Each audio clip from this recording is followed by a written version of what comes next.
Le festif de Baie-Saint-Paul célèbre son 15e anniversaire du 18 au 21 juillet. Avec 45% de la programmation qui est gratuite, laisse-toi surprendre par ce festival magique en plein cœur de Charlevoix. Découvre plus de 115 artistes d'ici et d'ailleurs en consultant la programmation. D'ailleurs, il reste encore quelques billets au lefestif.ca. Des moments inoubliables t'attendent. As-tu hâte au festif? Choc.ca est fier de s'associer avec la salle de spectacle de l'Underground de Montréal, le Quai des Brumes. Une fois par mois, Choc vous présentera une soirée mémorable où joueront les meilleurs artistes de la relève montréalaise. Pour plus d'informations, consultez choc.ca ou la page Facebook du Quai des Brumes. C'est ça la pub. Fait que on se voit là-bas, hein? Youhou! Salutations! Moi, c'est Laurent San. Vous n'êtes pas en train de rêver. Et vous écoutez choc.ca.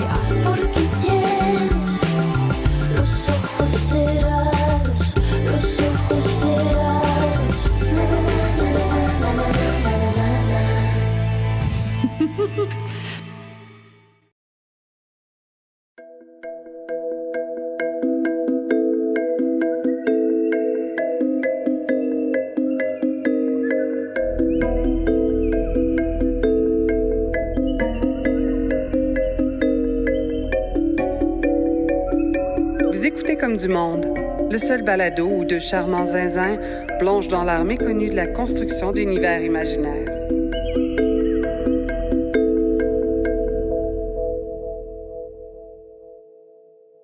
Allô Joël. Allô Julien. Allô. Comment ça va? Ça va bien toi? Ouais, ça va. C'est bon, on est où? On n'est pas chez Choc? Ben non, on n'est pas chez... Ben, moi je suis chez nous. OK, puis moi? Ben, t'es pas chez nous, en tout cas. Ouais, c'est ça. Toi, t'es chez vous et moi, non. Ouais. Pourquoi on n'est pas chez Choc?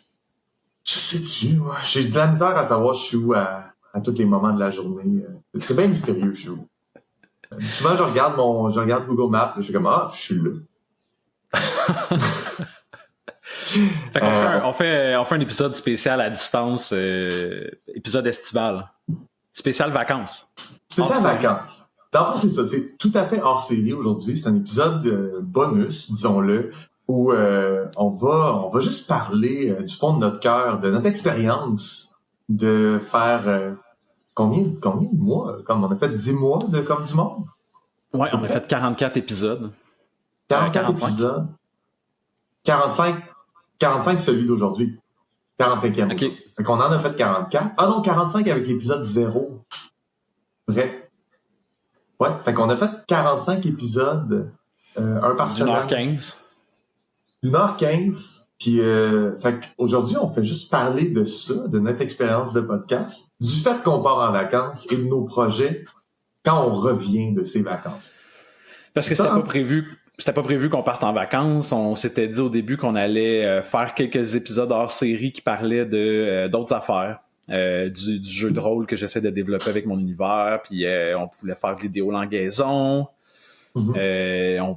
On voulait se voir pour faire des épisodes quand même, mais on a décidé dernière minute de se payer des vacances.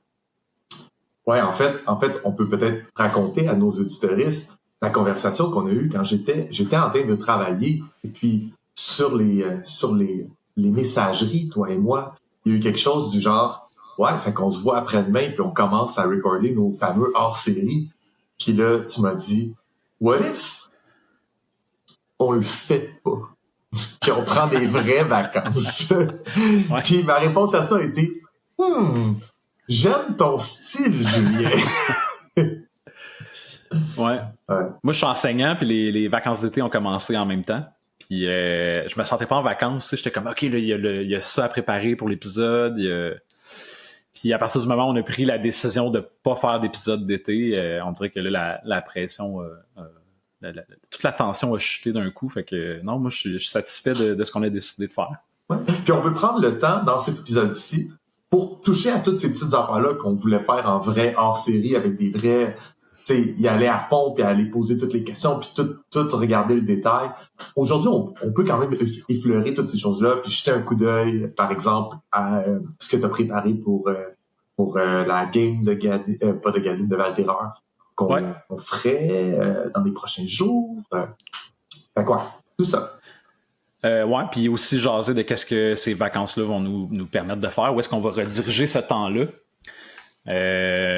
Moi, je suis content aussi. Qu'est-ce qui attend les auditoristes cet été, c'est qu'on va aller chercher des épisodes qu'on pense qui ont été un peu moins écoutés comparé à d'autres. On a remarqué que c'était dans le temps des fêtes et les gens avaient peut-être un peu moins de temps, puis on considère que c'est des super bons épisodes quand même.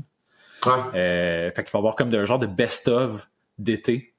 Les meilleurs moments, mais c'est juste des épisodes qu'on fait rejouer, qu'on propose de revisiter. Il y en a que c'est des entrevues, il y en a que c'est des critiques. Des épisodes sous-estimés, dans le fond, ou sous-écoutés simplement. Des fois, on a sorti un épisode qui était genre un de mes préférés. J'ai comme, mais pourquoi il n'y a aucun visionnement? Ben, il est sorti genre dans la semaine de Noël, entre Noël et le jour de l'an. Fait que, tu sais, c'est sûr que les gens étaient pas nécessairement à l'écoute.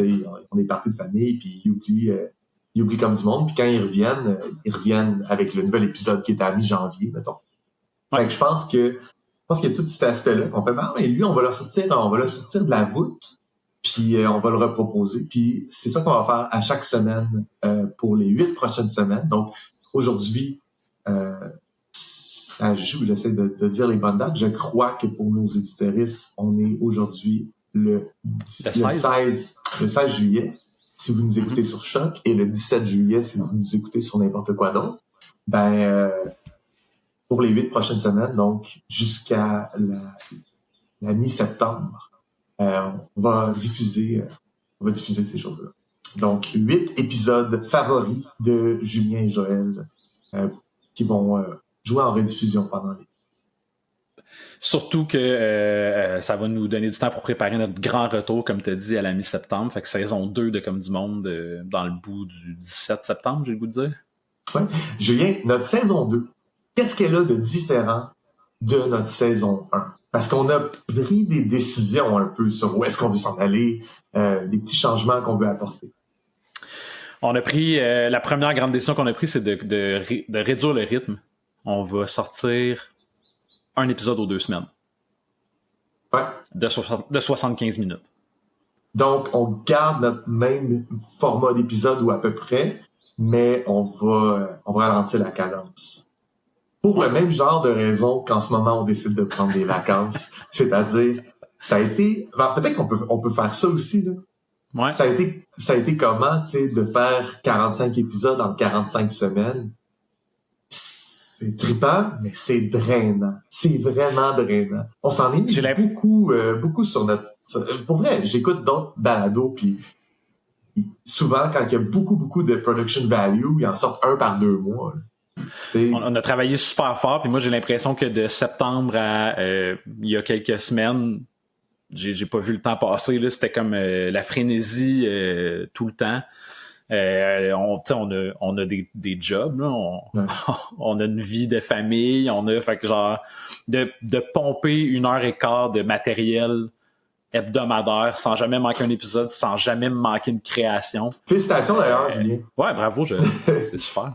On n'a pas manqué, on n'a jamais remis nos choses en retard ou quoi que ce soit. Des fois... Moi, c'est arrivé une fois que j'ai augmenté la taille de la police de caractère, là, pour... Ça, c'est pas grave. T'aurais pu me livrer un texte de 4 mots, mais si c'est les meilleurs 4 mots au monde, on est en affaire.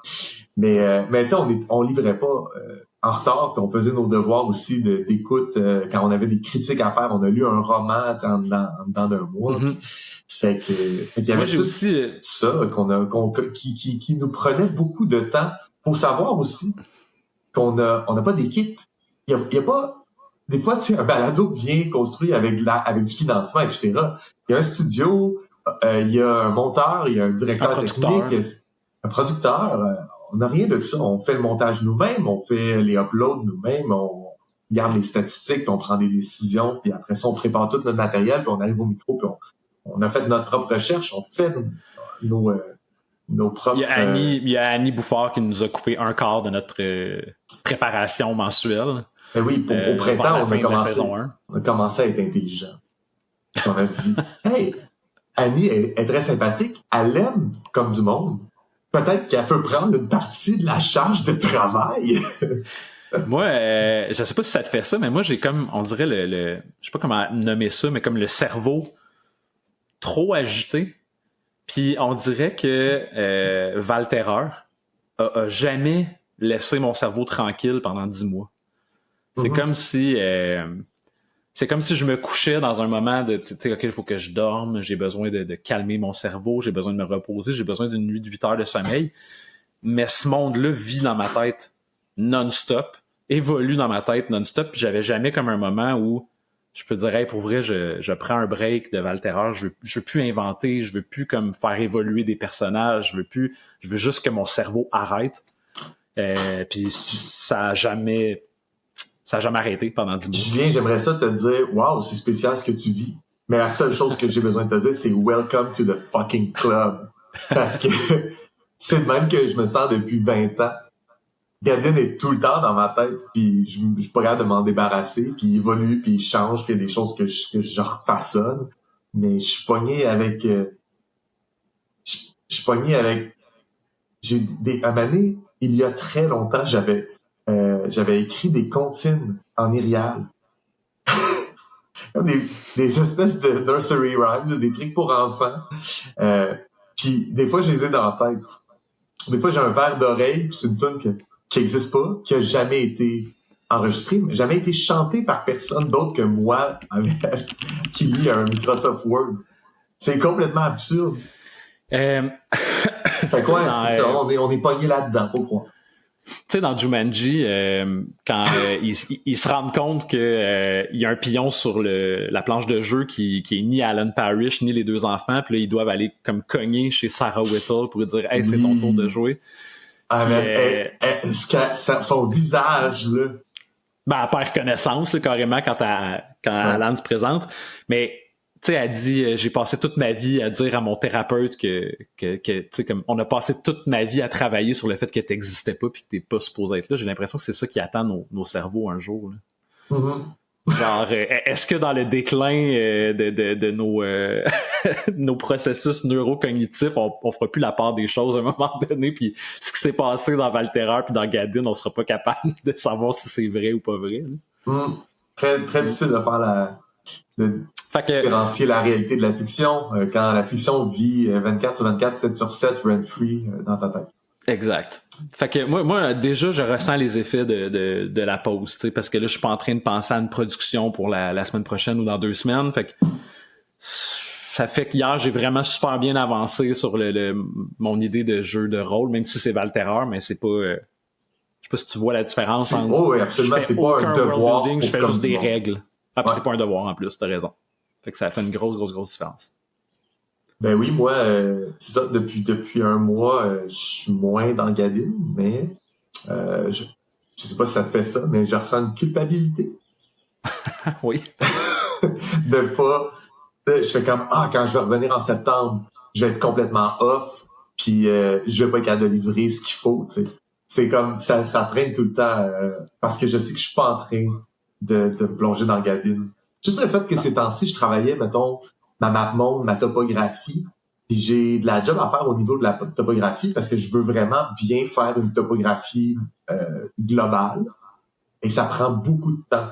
Fait que c'est du petit travail, genre manœuvre plate, mais que je pourrais mettre des petites heures de temps en temps pendant tout mon été là-dessus, puis à la fin, j'arriverais avec ça qui est terminé. Puis, comme, j'ai 2 choix. Soit je fais ça, puis c'est comme une espèce de discipline routinière à appliquer. Soit je le fais pas, puis j'ai des vacances. Mm-hmm. Le choix, comme de plus en plus, genre, j'ai besoin de vacances. Fait que, tu sais quoi? Beau, puis à chaque jour, tu sais, hier, je me suis fait proposer d'aller au cinéma. Je suis comme, ben oui, je vais aller au cinéma, ça va être le fun. Un cinéparc même, c'est un cinéma extérieur. Fait que c'était super agréable. J'ai comme, c'est ces affaires-là que je veux faire. Je veux profiter de mon été. L'été, c'est fait pour jouer. Absolument. Fait que ça se peut qu'en septembre, j'arrive avec, j'ai retravaillé, la topographie est super belle. Ça se peut que j'arrive avec un silence radio quant à ma topographie avec genre Joël, t'as quoi de neuf? Ah, j'ai écrit un texte qui parle d'un corbeau.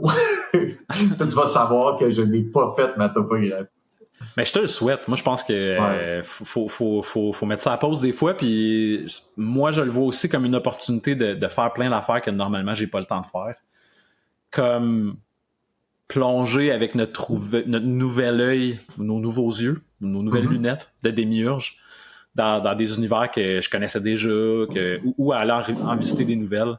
J'avais pas vraiment le temps pendant la cédule normale des épisodes de dire je vais me clencher telle franchise de jeux vidéo pour voir un peu comment la démiurgie est faite. Puis j'avais pas cet œil-là autant que depuis qu'on travaille sur le podcast. Fait que, j'étais en train d'écouter toutes les Aliens. Fait que, tu fais un marathon à chaque jour? C'est pas un marathon parce que j'en écoute genre un par semaine, mais quand même. j'ai écouté les 4 premiers en 2 semaines. Fait que chose. Fait que les 4 premiers, puis après ça, t'écoutes les prequels? Ouais, je vais écouter c'est Prometheus puis Covenant. Ouais. En vue de la sortie de Romulus. Ben oui, c'est ça, il y a un nouveau qui Fait que ça va peut-être être du contenu pour la saison prochaine, la science-fiction.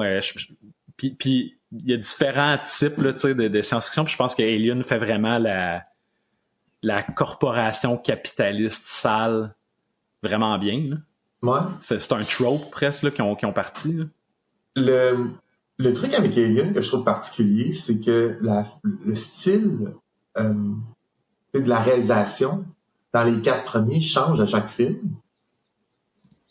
Puis c'est vraiment différent. Là. Entre Ridley Scott, James Cameron, David Fincher puis Jean-Pierre Jeunet, c'est 4 choses complètement différentes. Mais après ça, les prequels, j'imagine que c'est comme un pet project, un passion project à Ridley Scott. C'est ça? Fait que c'est un peu plus consistant, puis c'est vraiment deux films qui se suivent. Je pense que originalement c'était supposé être une trilogie, puis le 3e a été scrappé. Là. Fait que Romulus, c'est pas le 3e de la trilogie? Non, Romulus, ça va se passer quelque part entre le premier film et le 2e film. Je pense qu'on retourne plus au film d'horreur, au film d'ambiance. Okay. À la thématique body horror aussi qu'on retrouve dans le dernier tiers du premier film, mettons. Là. Ouais. C'est quelque chose qui m'excite quand même pas mal parce que honnêtement, je pourrais te dire là, que les films baissent en qualité là, fait que c'est parce que c'est tout le temps intéressant d'aller voir qu'est-ce que David Fincher a fait puis qu'est-ce que le 3, il a une réputation d'être un shit show en termes de tournage, de pré-prod, de post-prod, tout a mal été partout. Puis tout le monde saillissait, tout le monde était fâché. Là. Fait que genre, il y a ça aussi à prendre en compte. Contrairement à toutes les autres, le 3, c'est une des occurrences iconiques du Hollywood dysfonctionnel. C'est vraiment, vraiment pas bon. Là. Parce que dans le premier film, on suit le personnage de Sigourney Weaver, là, Ripley. Puis on est proche d'elle, tu sais, elle vit comme une situation complètement horrifiante. Puis c'est sur la survie aussi, là, parce qu'elle pousse à fond les limites de qu'est-ce qu'elle est capable de faire pour se sortir de cette situation-là. Puis il y a comme une résolution, tu sais. Puis dans le 2, il y a un peu un genre de Rambo 2.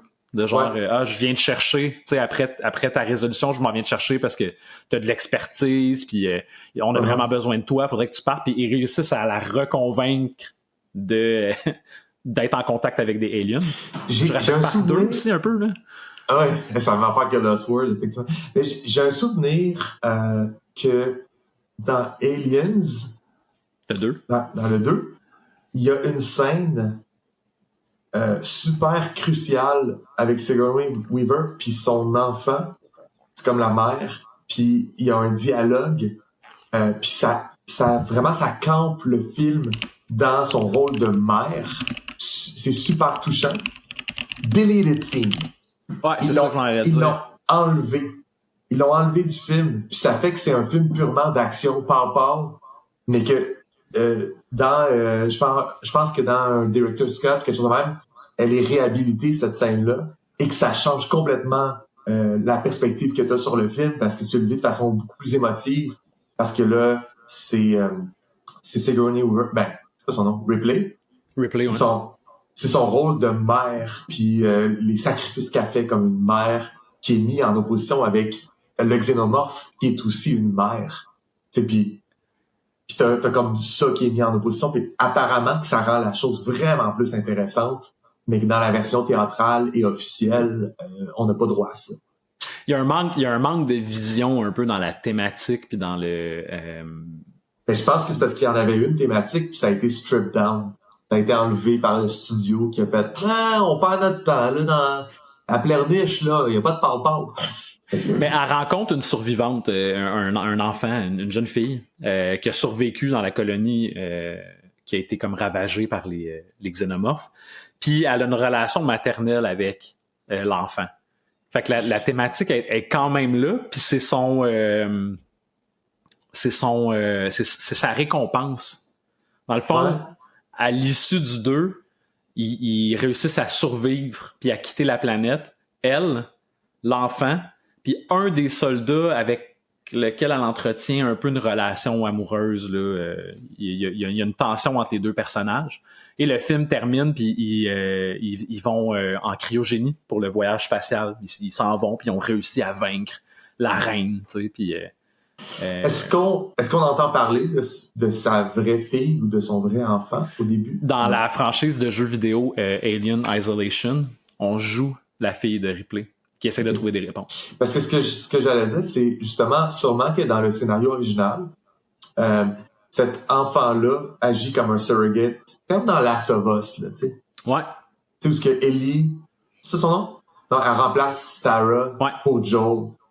Ouais. Fait que j'ai l'impression que c'est peut-être ça qui était dans le scénario original, mais en coupant la scène de sa maternité réelle, là, on se retrouve avec juste, elle prend un statut, un rôle maternel, mais il n'y a pas tout le background émotif qui vient avec, OK, elle a perdu son enfant, puis là, elle retrouve un enfant qui peut agir comme un proxy, tu sais. Surtout que la cryogénie fait que son corps vieillit pas. Fait que quand elle revient de ses aventures du 1, quand la capsule qui a échappé au Nostromo est récupérée, puis il y a un certain nombre d'années qui a passé, fait qu'elle a un deuil à faire de sa parentalité avec sa fille qui est comme vraiment intéressant puis qui aurait dû être dans le film. Puis en plus, il y a cette échelle de temps-là qui est décuplée entre le 2 puis le 3. Fait qu'elle rate complètement la vie de sa fille si sa fille a jamais fait de cryogénie elle-même. Là. Ouais. Dans le 3, excuse-moi, dans Alien Cube, c'est ça, c'est un 3 en exposant, hein? Ouais. C'est tellement weird. C'est comme tellement une gimmick de... le S, on en a parlé un peu avec Tornade, là. Oui, Aliens. Mais là, pour vrai, Alien Cube, c'est parce que ta gimmick, en plus, elle est irreproduisible sur les marquises de cinéma, sur les applications. C'est comme, tu le vois pas, là, comment qui est écrit sûrement Alien avec un 3 normal à côté. Mm-hmm. C'est comme, on n'est pas là pour parler d'exposants et d'indices. C'est pas ça le thème aujourd'hui, c'est Alien. C'est même pas Alien. C'est cool, on parle d'Alien. On parle d'Alien, il va falloir que je le mette dans le Je descriptif. peux parler d'Alien pendant 1h15. Là. Il va falloir que je le mette dans le descriptif. Attention au divulgachage pour Alien, parce que finalement, on raconte la franchise. Mais dans le 3... c'est comme dans une espèce de monastère style irlandais, catholique, un peu. Ils brassent de la bière puis ils font du fromage. C'est quoi ce film-là? Le 3, il y a vraiment de la démiurgie intéressante puis il y a tout pour faire un super bon film. Je sais pas ce qui s'est passé. Toi, tantôt, t'as soulevé des problèmes de production. J'étais pas au courant de ça. Là. Mais ça revient à un huis clos, hein, comme le 1. Ça fait ça, right? C'est un huis clos, mais à plus grande échelle, avec beaucoup plus de... Parce que dans le fond, c'est une colonie pénitentiaire. OK. Qui est comme un peu abandonnée, qui a été désaffectée finalement, mais les détenus qui étaient là ont décidé de rester parce qu'ils ont trouvé la religion. Fait que t'as comme une thématique quand même cool de plein de gars qui étaient des meurtriers, des scélérats, Ils ont toutes leurs raisons d'être là. Mais ils forment maintenant un genre de culte mené par un gourou. Puis ils décident d'eux-mêmes de rester dans cette colonie-là parce qu'ils veulent jamais rejoindre le vrai monde, parce qu'ils se sentent fragiles, parce qu'ils méritent pas ils cherchent la rédemption. Puis il y a comme un skeleton crew. Mon Dieu, comment je peux dire ça en français? Je sais pas c'est quoi la bonne traduction, mais ouais. Le minimum d'équipage là, pour que la prison reste opérationnelle, je pense qu'il reste 2 personnes. Le chef de la prison, puis un garde. Mais ils ont comme toute une relation un peu fraternelle entre eux. Il n'y a aucune violence. Eux autres, ils opèrent la fonderie qui est sur cette planète-là. Puis ils vivent leur religion. Puis là, dans le fond, ils récupèrent la capsule ou le vaisseau avec lequel ils ont échappé du 2. Puis là, tu te dis comme il va y avoir quelque chose avec l'enfant qu'elle a sauvé dans le 2. Mais sauf qu'ils ont décidé, hors écran, de tuer sa fille puis son love interest. Ils sont morts dans le vaisseau. Parce qu'il y avait un facehugger, là, tu sais, ouais. Puis là, genre, avec son acide, il y a eu un incendie dans le vaisseau, puis la capsule a mal fonctionné. Puis... Toutes des choses livrées en exposition. Tu sais, du bon vieux Tell, Don't Show. Le film commence, ils sont morts. Fait que tout ce pourquoi elle a travaillé dans le somehow, dos, elle perd. Somehow, Palpatine returned. Exactement. Juste comme la pire affaire que tu peux faire en storytelling, c'est skipper des choses qui seraient en soi super intéressantes à voir aller. Tu les skips, puis là, tu arrives dans une résolution qui a jamais été cathartique d'aucune façon, puis tu pars d'un nouveau point de départ qui a absolument rien à voir avec où t'as laissé l'audience. Complètement idiot. C'est probablement un des plus gros péchés que tu peux faire en storytelling, selon moi. C'est genre, what the fuck, man? À quoi tu penses de nous laisser... En tout cas, c'est peut-être une histoire de casting, je sais pas. Là. Ben, je pense qu'on les voit, en fait, là, parce que, en tout cas, c'est complètement ridicule puis farfelu comme idée, parce que ça aurait été intéressant avec des bons auteurs de développer une histoire. Tu sais, au pire, je pourrais, là, le soldat meurt vite au début du film, d'accord, ok. Mais le fait de développer une relation qui est pérenne entre les personnages de film en film, c'est bon pour une franchise, là. Eh oui, sinon, si tu fais pas ça, puis que tu fais comme justement ça, là, genre, il y a une affaire que je peux pardonner, c'est quand tu travailles dans du ultra épisodique, ou les Simpsons, genre, tu sais, comme, à chaque épisode, on revient au point de départ, peu importe ce qui s'est passé avant, mais même ces séries-là, qui sont supposées être de même des trucs super comédiques, qui on s'en foutrait du lore, finissent au fil des saisons par tuer Ned Flanders, tuer la femme de Ned Flanders, puis Maud. Maud, c'est comme, puis elle est morte de façon, elle est permadeath. C'est la seule permadeath. Puis là, maintenant, ça devient genre, ok, c'est un truc qu'on peut faire, on va enlever des personnages ou rajouter des personnages, mais genre, c'est le seul pardon que je pourrais offrir à ce genre de décision-là, c'est si ça fait partie de ta prémisse que tout est tout le temps rebooté à chaque fois. Ouais. Mais pas dans Alien. Pas dans Alien, puis tu peux penser aussi que c'est une décision qui est mercantile, puis moi, même là, je la condamnerais, parce que si tu te dis, je vais en faire 8 des films, mais Sigourney Weaver, elle pourra pas jouer dans ma franchise qui vend là, éternellement. Fait que d'avoir l'enfant qu'elle a sauvé dans le 2, qui vit des aventures avec elle, mais elle peut devenir l'héroïne de mes futures aventures. Là. Ouais, il y a peut-être une décision mercantile qui va au-delà de ça. Par exemple, Julien, au niveau de genre les agents de ces 2 acteurs-là qui jouaient la petite fille puis le mari, qui font comme « Ah ouais, vous avez vraiment besoin de nous pour le 2. Vous voulez pas recaster. Dans votre scénario, vous avez le mari puis la fille.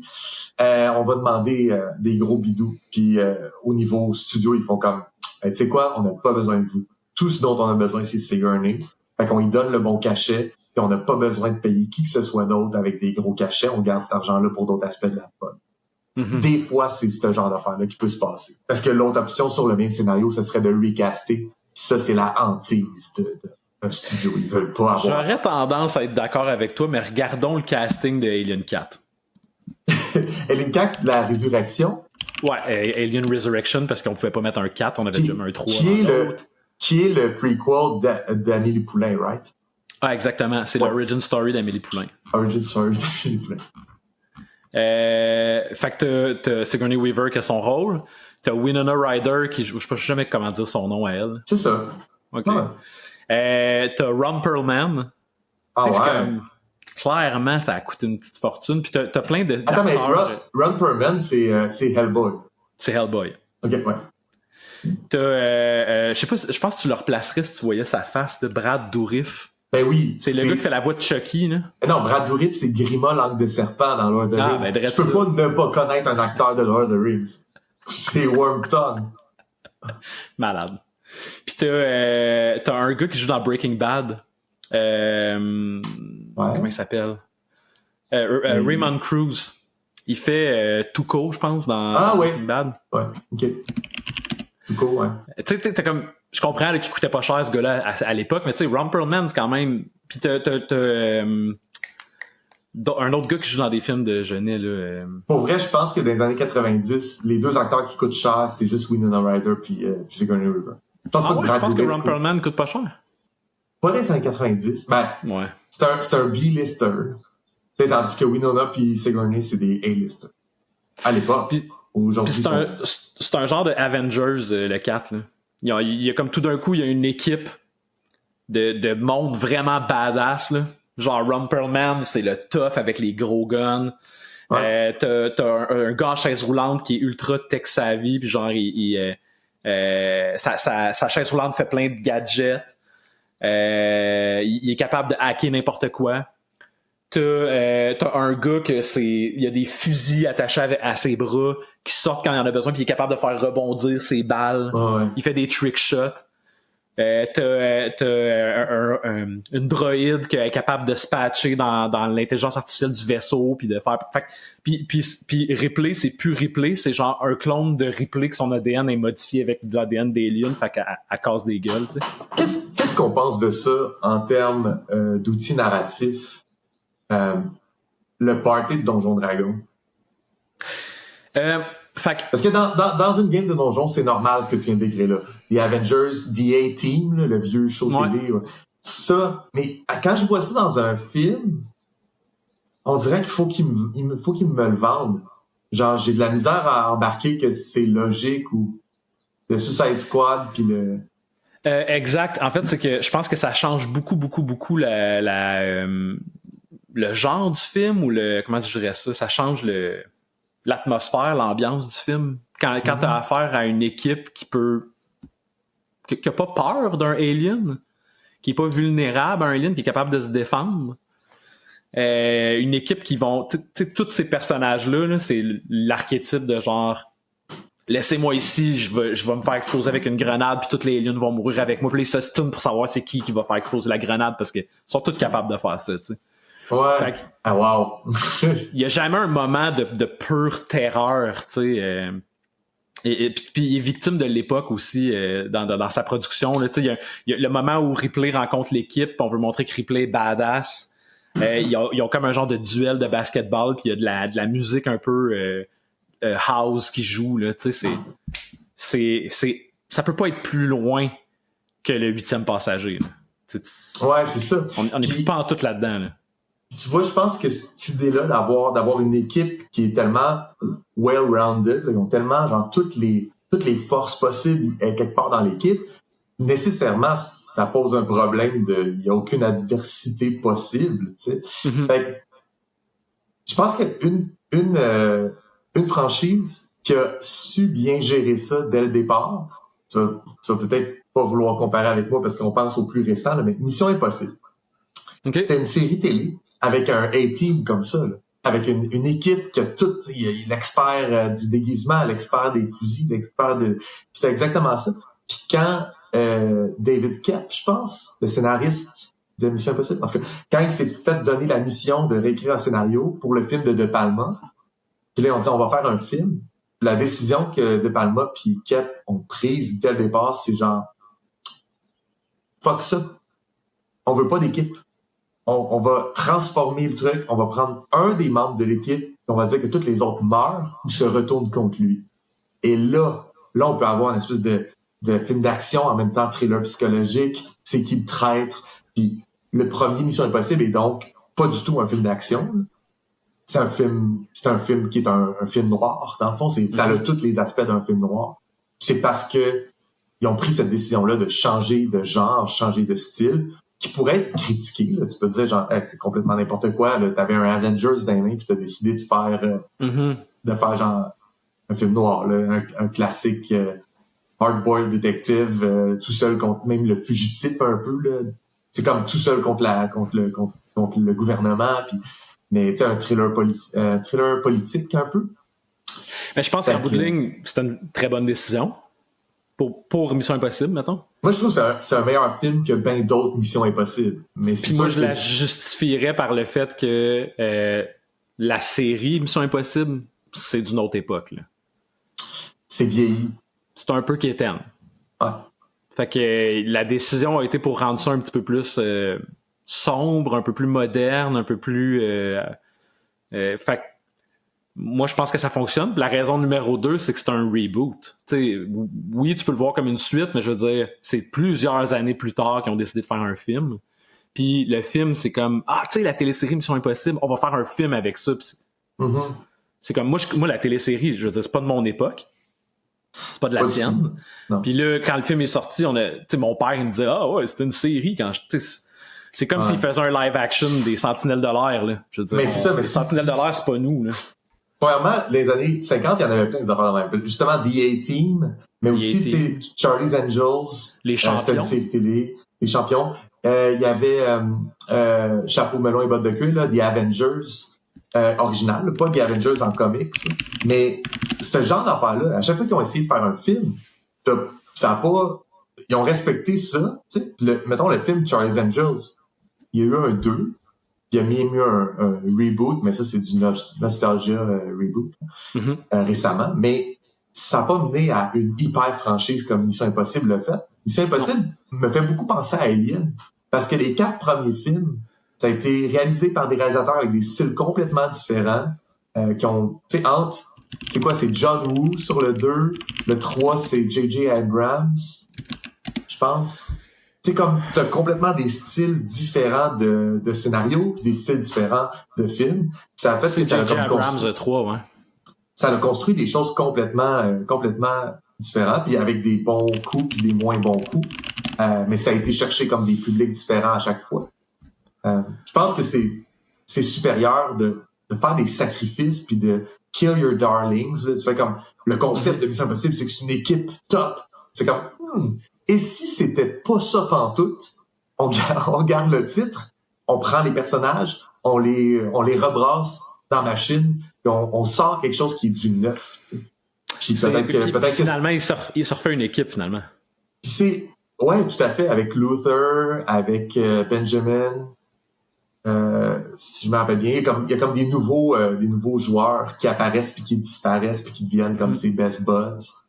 Mais ça reste qu'aujourd'hui, c'est rendu la franchise à Tom Cruise, puis c'est Tom Cruise qui mène le bal. Ouais. Mais je pense que Stephen McQuarrie qui écrit puis qui réalise, je pense que Tom Cruise il dit je veux faire ce stunt-là puis ce stunt-là, puis il donne ça. Puis Stephen McQuarrie faut qu'il écrive un film autour, ouais. Je pense que c'est le même qui fonctionne maintenant. C'est correct. Puis je pense qu'il y a plus de consistance dans Mission Impossible qu'il y en a dans les 4 premiers Aliens. Les 4 premiers Aliens, c'est intéressant pour plein d'affaires. Il y a des scènes, il y a des bons moments même dans le 3 puis même dans le 4. Là. Mais en n'ayant pas de cohérence puis pas de consistance comme ça, si tu fais un gamble, tu risques de pogner peut-être la perle que t'aurais pas faite si tu gardais ça stable, ou tu risques de pogner genre la tombe. Mission Impossible 2, c'est pourri. C'est vraiment tough à écouter. Ouais, puis le 3, il est quand même cool, me semble, avec Philip Seymour Hoffman, qui est comme le meilleur méchant de la franchise. Là.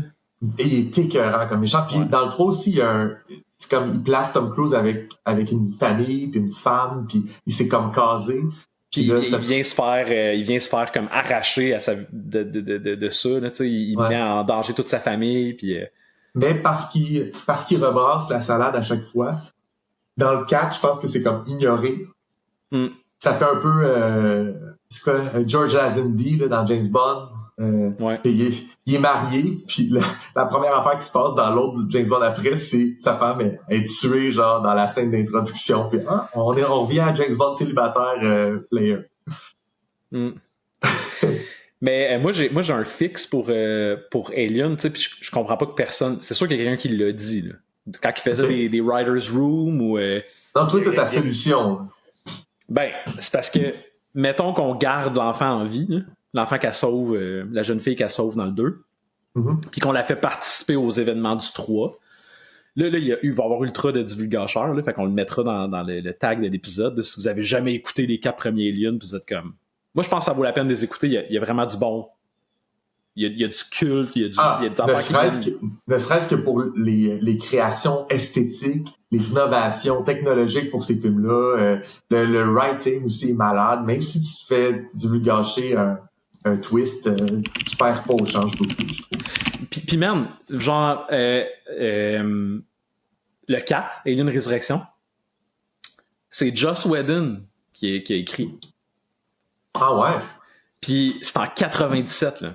Fait que il écrivait ça, puis il écrivait le pilote de Buffy, là, tu sais. Ouais. Ouais, fait que mon fixe, cet enfant-là survit. Elle prend part aux événements du 3. Elle survit au 3, évidemment. Dans le 3, à la fin, Sigourney Weaver, elle apporte un alien en elle, puis elle apporte une reine. Super gros point dans le scénario, là, tu sais, qu'on apprend qu'elle apporte une reine en elle.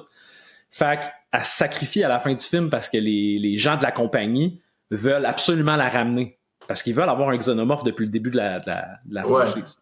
Fait qu'elle se pitch dans la lave. Elle se pitch dans la lave, hein? Ben, c'est pas de la lave, c'est une fonderie, là, fait que c'est comme des métaux en fusion, là. Ce qui est d'ailleurs de la lave. C'est de la roche en fusion. Peu importe. Ouais, c'est ça. Ouais, elle se pitch dedans, elle fait un Gollum, un Terminator 2, là, appelle ça comme ça. C'est ça. Ouais. Puis, dans le fond, elle, la jeune fille, faudrait que je trouve son nom, là, parce que je dis la jeune fille depuis tantôt, mais elle a un nom en Aliens, là. Bon. Je pense qu'elle s'appelle Rebecca. Oui! Appelons-la Rebecca. Fait que Rebecca a survécu à ces événements-là, puis la compagnie, dans le non, on vient de perdre notre reine, s'en vont de cette planète-là en gardant Rebecca avec eux, parce que c'est un enfant, ils vont pas la laisser sur une planète prison, là. On passe encore au 4 dans le même lieu. Le 4, c'est plusieurs années plus tard. C'est pas Ripley, notre héroïne, c'est Rebecca. Le clone de Ripley. Comme dans le film. Fait qu'on a un clone de Ripley que la compagnie a essayé, dans le fond, de cloner avec des bouts qu'ils ont réussi à trouver. Là, même si ça a détruit son corps, ils ont réussi comme plusieurs fois à la cloner parce qu'ils veulent avoir... C'est pas elle qu'ils veulent, c'est la reine qu'elle a vendue. Fait qu'ils réussissent à créer un genre d'hybride d'alien / humain pour aller chercher l'alien en elle, la reine, puis élever plein de xénomorphes. On fait ça. Il y a une équipe qui arrive sur le vaisseau pour aller la sauver. C'est encore une A-Team, là. C'est Ron Perlman qui est badass.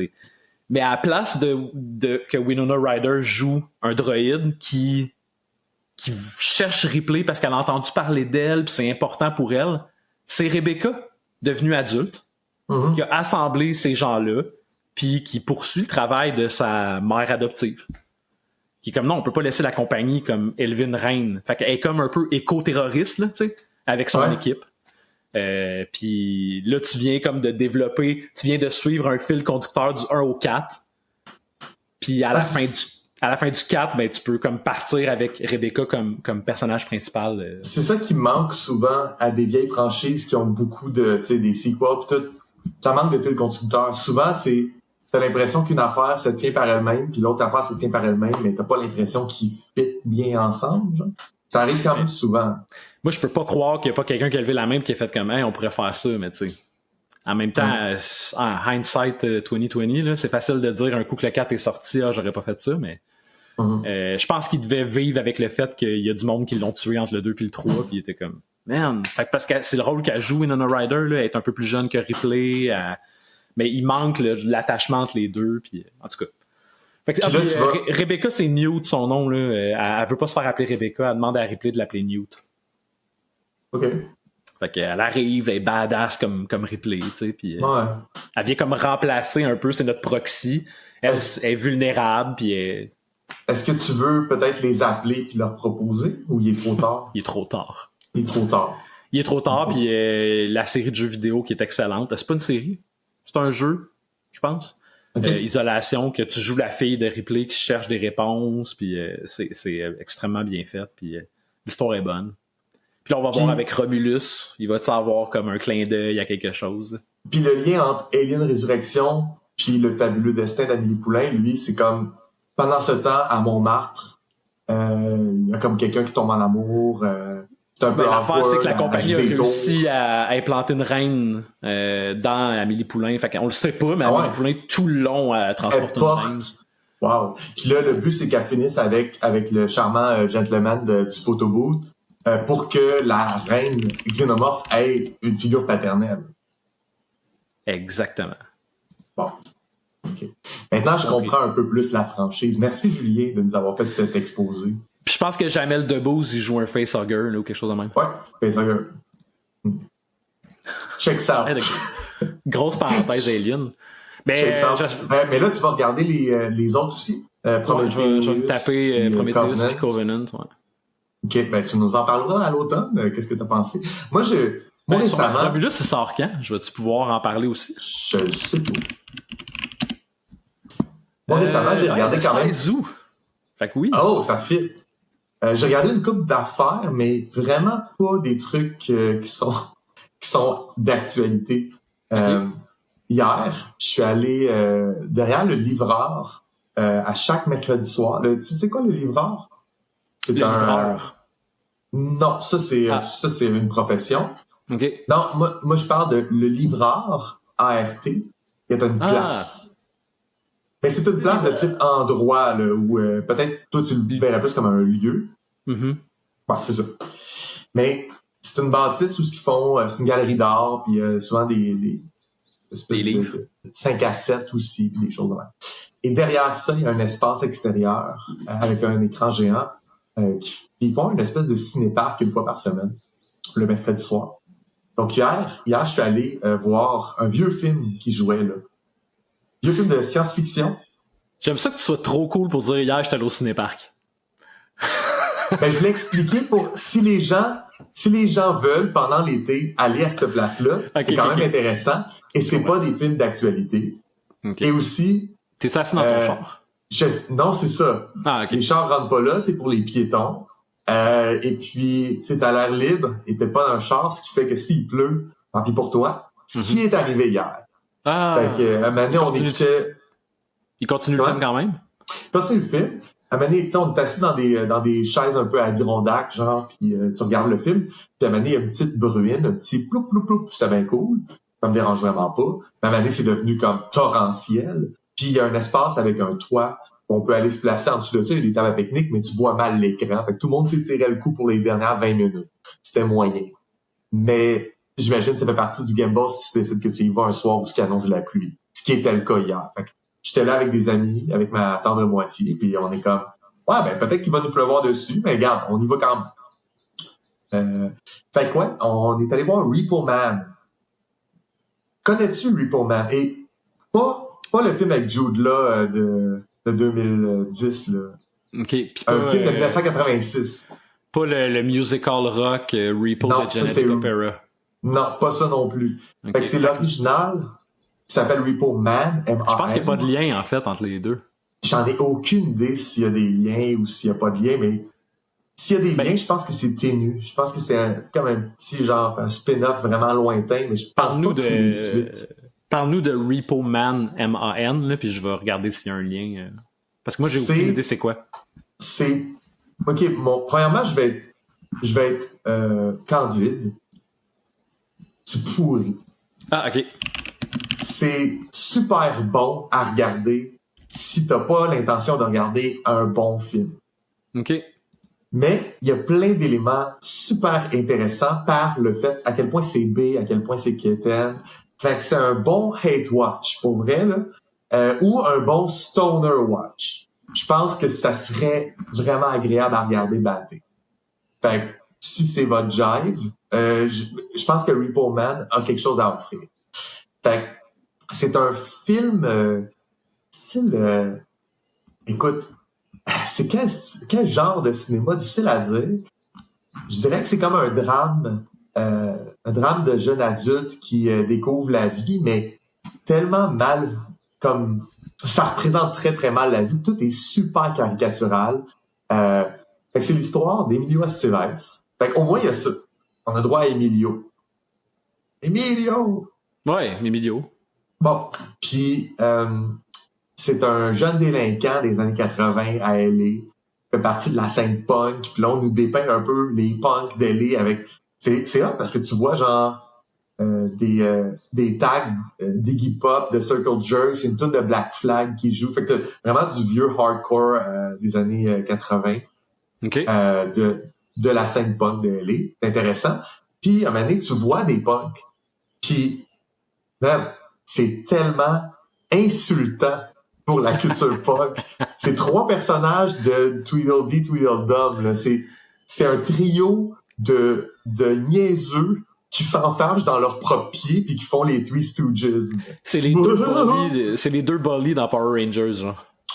Ouais, genre. Et ils sont comme méchants pour être méchants. Tu sais, des fois, il y a des répliques telles que tu sais, ils ont peur de quelque chose, puis là, ils font comme « Let's get out here and let's do some crimes! Yeah, let's go do some crimes! » Puis ils s'en vont, tu sais. Puis c'est quand même ce genre d'affaires-là. Ils font des crimes en général pour le plaisir de faire des crimes. Fait que ça, c'est pas ton antagoniste du film, c'est des espèces de henchmen de personnes, tu sais, qui se ramassent, ils tombent sur le char qui vaut de l'argent, puis après ça, ils l'ont dans les mains. Puis... Fait que tout tourne autour d'un char. C'est une Chevrolet Malibu. Puis, dans ce char-là, il y a un truc qui a été volé au gouvernement à Roswell, Nouveau-Mexique. Le char est comme alien. Dans la valise, il y a quelque chose d'alien. Puis il y a un scientifique qui chauffe le char, mais c'est comme... Il a été comme rogue. Tu sais, il s'enfuit du gouvernement, puis le gouvernement est à sa poursuite. Et puis, lui, il chauffe le char, puis il est extrêmement evil, puis il fait plein d'affaires comme il est en train de devenir alien lui-même ou complètement fou à cause des aliens dans sa valise. OK, fait qu'il y a un aspect sci-fi un peu. C'est ça, c'est sci-fi. OK. Mais le sci-fi se limite à ça. Il y a rien d'autre que le char, c'est un char avec des pouvoirs surnaturels. OK. Puis la valise, quand tu l'ouvres, ça fait un rayon lumineux, un peu comme la mallette dans Pulp Fiction, tu sais. Ouais. Ça éclaire la personne qui l'ouvre. Sauf qu'après ça, cette personne-là est désintégrée dans les effets spéciaux les plus kitsch que tu peux s'imaginer. OK. Fait que ça fait désintégrer, puis il reste juste les bottes qui fument. Tu sais, quand je dis que c'est cartoon, ça, c'est comme très cartoon. Là. Fait que, ça commence avec une scène de ce gars-là qui roule sur l'autoroute, tu sais, dans le Death Valley, là. T'es vraiment genre en plein milieu du désert de Arizona, Nevada, Californie.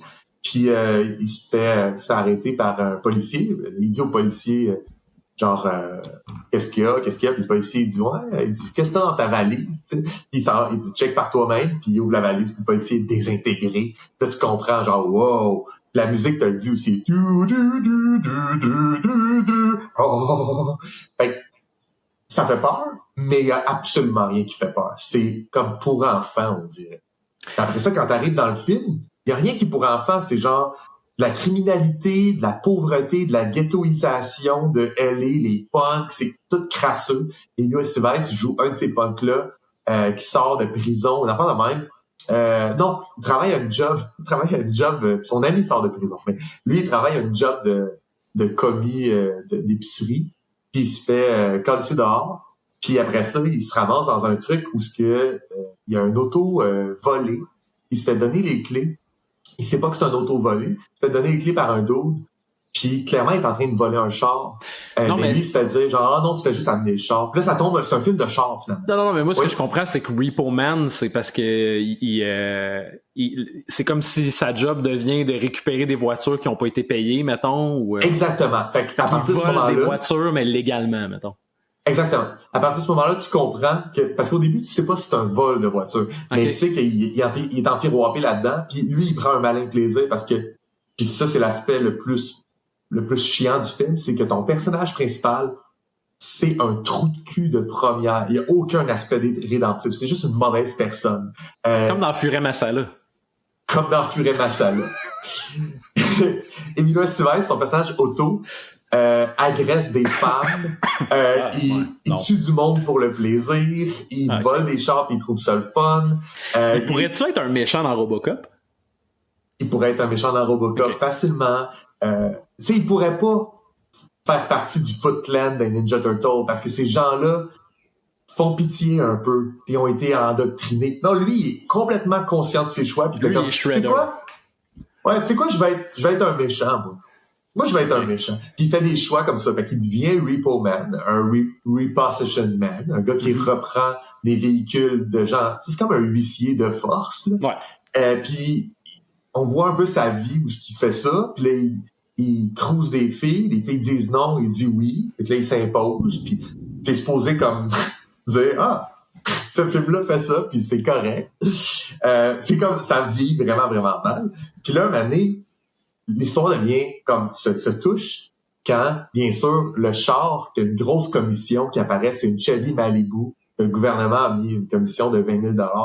Donc, comme, man, faut aller reprendre ce char-là avant que telle autre compagnie de Repo Man aille le reprendre. Mm-hmm. Fait que tout le monde est à la poursuite d'un char qui peut tuer du monde si t'ouvres la valise, conduit par un type complètement barjot, qui a plus tous ses sens, puis il veut juste tuer du monde avec sa valise.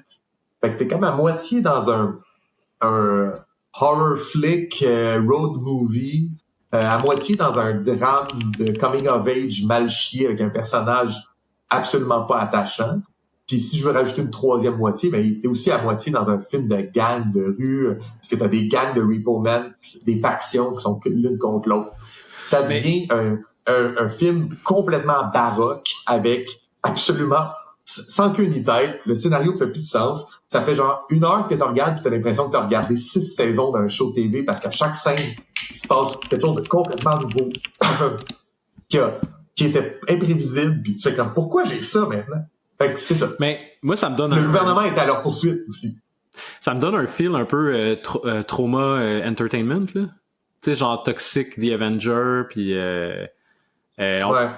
même Robocop suit un peu dans cette lignée-là, mais Escape from New York, Surf Nadies Must Die, là. C'est définitivement assez B, puis un bon, c'est tout à fait éligible pour être dans le Science Mystery Theater. Punk un peu, là, tu sais. C'est punk, mais l'aspect punk, à chaque fois que tu dis « Ah, ça va être intéressant », tu sais, moi qui m'intéresse à la culture punk des années 70, 80, 90... Ils ont passé à côté. Ils ont pas passé à côté, ils dépeignent des vraies choses, mais ils l'insultent. Tu sais, ils sont vraiment irrespectueux du monde habillé en stud avec des mohawks. Moi, je vois que dans ce film-là, il y a Harry Dean Stanton. Ben oui, c'est ton personnage secondaire. Il est tout le temps... C'est comme le mentor d'Emilio Estevez. C'est lui qui montre à être un Repo Man. Puis il joue dans le premier Alien. Oui. C'est un acteur quand même iconique de cette époque-là. Il a toujours joué des gens déjà vieux. Comme, je sais pas s'il y a eu une jeunesse. Mais ouais. Son personnage il est cool dans Alien. Il est tout le temps en train de demander plus de salaire. C'est comme vraiment un ouvrier, un col bleu. C'est un syndicaliste. Ouais. C'est le Michel Chartrand du Nostromo. Du Nostromo, ouais. Fait qu'il y a aucun lien avec Repo de Genetic Opera. Non. Non. Okay. C'est vraiment juste... Tu sais, je pense que l'expression Repo Man, c'est une job. Une expression. Puis dans l'autre itération, c'est des gens qui récupèrent des dons d'organes qui n'ont pas été payés. Okay, c'est comme dans un futur dystopique. C'est juste l'expression. Exact. Et puis il y en a un qui c'est une comédie musicale. Mais Emilio Estevez est comme quand même jeune à cette époque-là, mais il a de l'air quand même d'être dans sa mi-vingtaine, fin vingtaine, mais il est supposé avoir 18 ans. Fait que le côté genre, mais tu sais, c'est ça aussi avec les gens d'une autre époque, ils ont de l'air plus vieux que ce qu'on est habitué aujourd'hui. Je pense que les gens ont de l'air plus jeunes plus longtemps. Fait que déjà pour 1986, je sais pas. Mais c'est drôle parce qu'Emilio Estevez a fait pas longtemps après, je pense, Free Jack, qui est un autre film de science-fiction un peu poche, qui le met en scène dans une situation post-apocalyptique, un peu dystopienne. Oui, on dirait que c'est la même pochette, là. T'as-tu vu ce film-là, Free Jack? Non. J'avais ça quand j'étais jeune, enregistré sur une VHS chez nous. Je l'ai regardé vraiment beaucoup. Anthony Hopkins, Mick Jagger, Ronnie Russo, Emilio Estevez. Jonathan Banks. Ouais, Jonathan Banks qui joue comme les gros bras, là, tu sais. Malade. C'est ton méchant gros bras. Qui est, pour ceux qui connaissent pas Jonathan Banks, Mike dans Breaking Bad. Ouais. Non, 2 références à Breaking Bad. Un acteur. Tout Alien, ça tourne en rond notre conversation. Mais Free Jack est un film dystopique intéressant quand même. Mais c'est boboche. Hein. C'est vraiment, tu vois que cette ère-là du sci-fi, puis toi tu parlais aussi des films, comment t'as appelé ça? Trauma. Des traumas.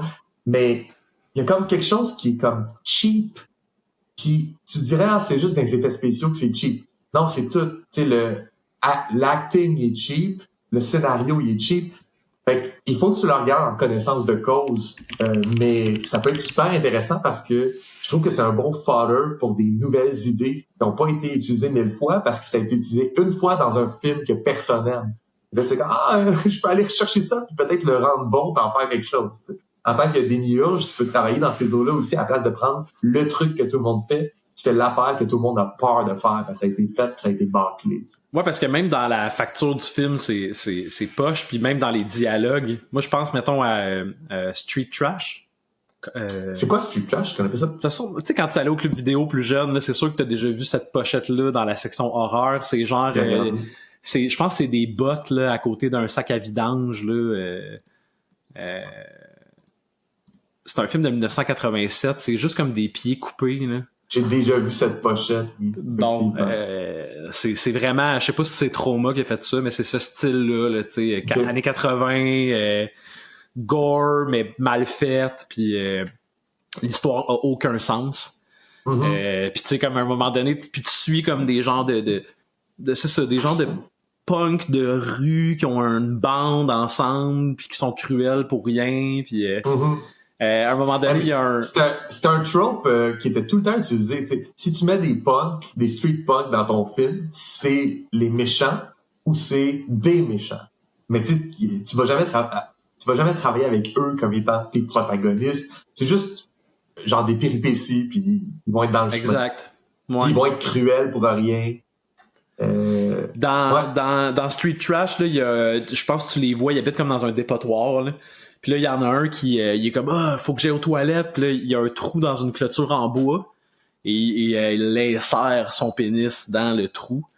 Puis il y a comme un gars qui est en train de jaser avec d'autres membres de sa bande. Puis il y a juste comme un pénis qui sort de la clôture puis il se fait comme pisser dessus.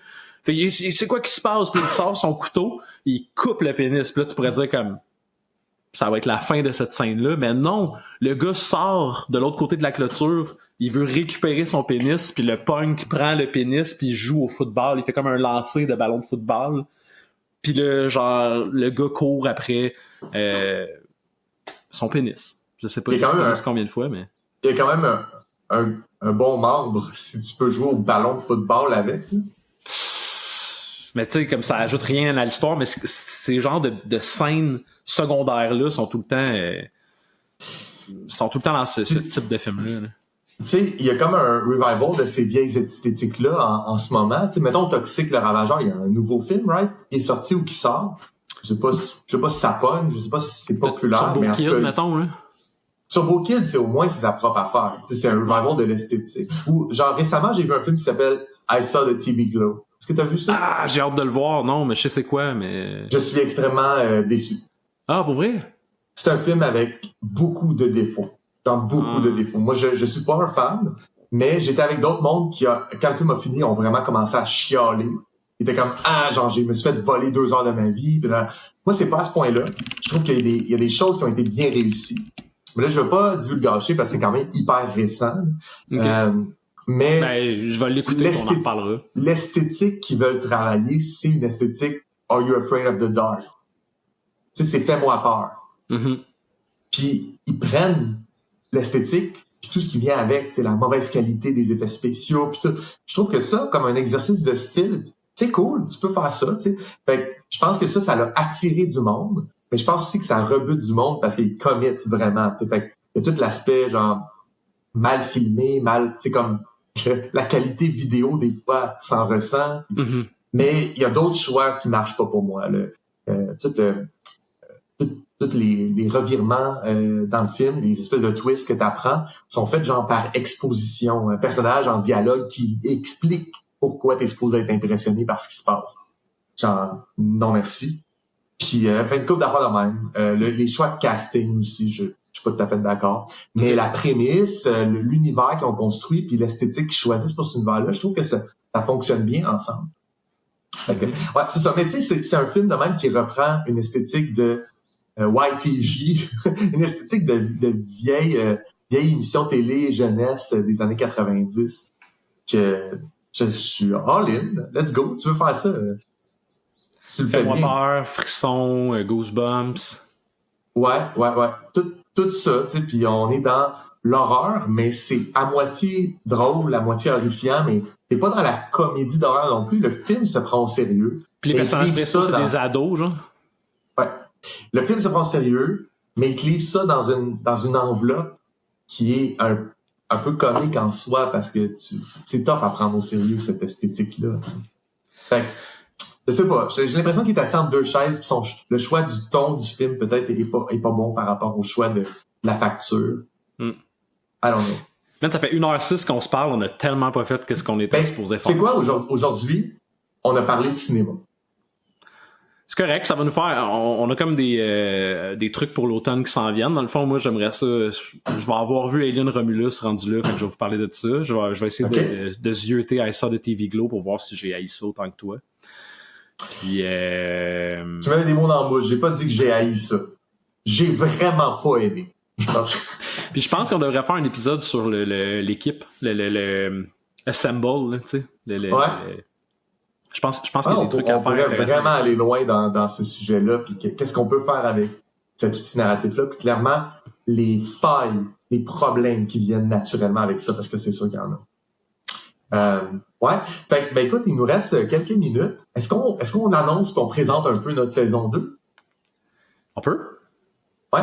Ouais. Fait que, dans le fond, on vous quitte pour l'été, des épisodes préférés qui apparaissent à chaque semaine.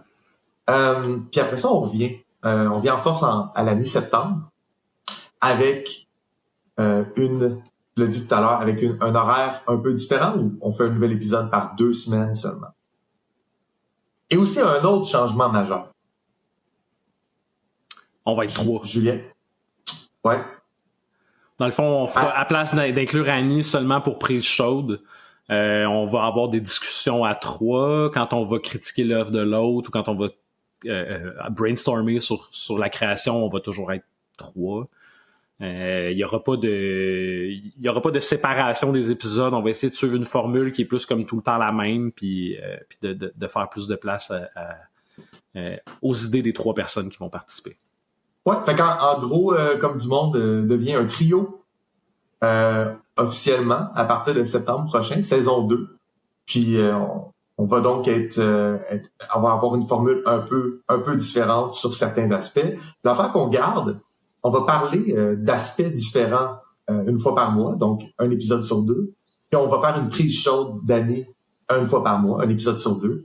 Et à la deuxième section de chacun de ces épisodes-là, bien sûr, on va avoir Valterreur et Gadine, sûrement dans un mode un peu plus plongeon profond, comme on a fait dans les dernières semaines. Aller à fond dans un aspect de Valterreur, puis 2 semaines plus tard, un aspect de Gadine. Donc ça ressemble à ça, notre saison 2, à partir de l'automne. Puis pour bien partir la saison, on a décidé de faire saison 2, épisode 1 et saison 2, épisode 2, qui vont être un genre de récapitulatif une genre d'initiation à nos mondes respectifs. Là. Fait que Gadin, c'est quoi les caractéristiques principales pour quelqu'un qui embarquerait dans la saison 2 puis qui veut comme un petit peu comprendre de quoi on jase. Puis même affaire après ça, un épisode pour... je sais pas dans quel ordre on va les faire, mais on va avoir droit chacun à notre épisode récapitulatif pour nos univers respectifs. Là. Ouais. Ça va aider à rafraîchir la mémoire aussi de gens qui nous suivent, qui nous ont écoutés, mais tu sais, sur un an, un année, t'oublies c'est quoi exactement un aspect ou un autre de Valterra ou de Gadin, ben on va pouvoir recouvrir tout ça. On vous invite d'ailleurs à nous faire part sur Discord ou en commentaire YouTube de ce dont vous voudriez qu'on parle sur ces récapitulatifs-là, des aspects que vous vous souvenez plus vraiment, ou c'était quoi déjà ça? Ou Joël, c'est quoi les races c'est quoi les espèces anthropomorphes de ton... clairement, on va pouvoir regarder ça, puis les couvrir dans notre recap pour inviter des nouvelles personnes à nous écouter, puis aussi pour rafraîchir la mémoire de ceux qui nous écoutent depuis toujours. Ça ressemble à ça. Ça ressemble à ça. Moi, j'ai vraiment hâte de revoir où ça va nous mener une autre année de travail sur nos univers. Moi, je suis parti de zéro avec Valterra, puis je trouve que j'ai entre les mains quelque chose qui commence à avoir beaucoup de sens, là, quelque chose qui fonctionne bien, qui est pas complet. C'est sûr qu'il y a toujours des trucs à faire, mais j'ai hâte de voir où ça va me mener une année de plus à travailler là-dessus. Ben oui, puis aussi... justement, ça t'a mené assez loin pour que maintenant tu puisses avoir un jeu de rôle qui n'est pas terminé, mais qui est prêt pour dimanche prochain. Parce que toi et moi, on va jouer une première fois dans Valterra. Ouais.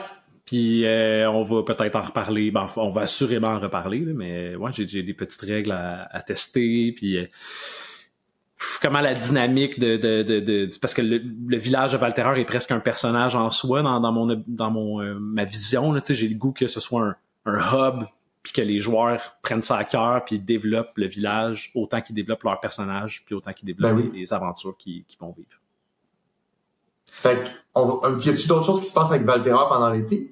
Non, je vais travailler sur des règles, je vais jouer, peut-être on se jasera après la partie, peut-être qu'on va vouloir céduler un autre playtest, peut-être qu'on va... mais sinon, ça va être plutôt tranquille pour revenir en force. Cool. Si jamais on évolue ton game design, quelque chose, on pourra garder un bon log de ça, peut-être en faire même des épisodes après sur le game design lui-même. Ouais.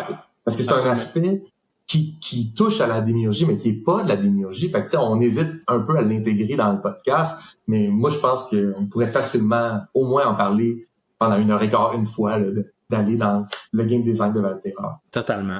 Moi, de mon côté, avec Gadin, il y a un développement qui se passe qui peut être super intéressant. Je veux pas vendre la mèche avant que ça se passe, mais je suis en train de travailler avec une BDiste sur potentiellement faire du visuel, de l'illustration. Est-ce que ça va être un format BD? Je sais pas.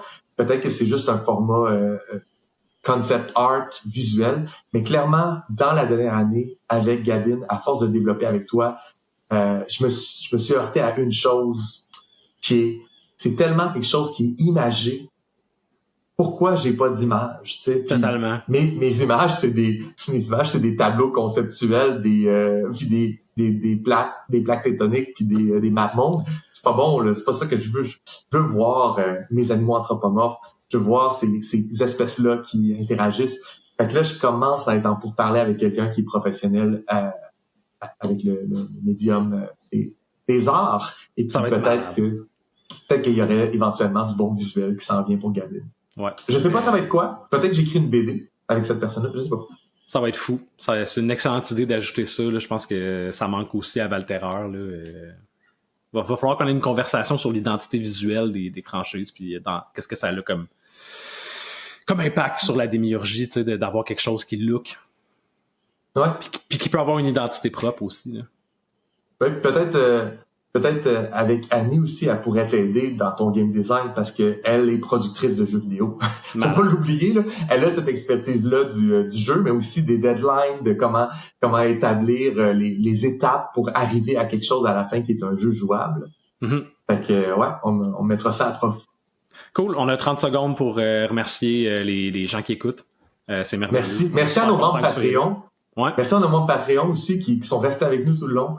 Mais Joël, on va envoyer la main silencieusement pendant tout le long du générique pour finir l'épisode. Bye bye. Comme du monde, un balado signé Joël Martin et Julien Lefort. Écrivez-nous au comedumondepodcast@gmail.com. Participez à la conversation sur Discord. Abonnez-vous au balado sur votre plateforme préférée et suivez-nous sur Instagram, YouTube et Patreon. Tous les liens sont dans la description. Merci d'avoir écouté Comme du monde.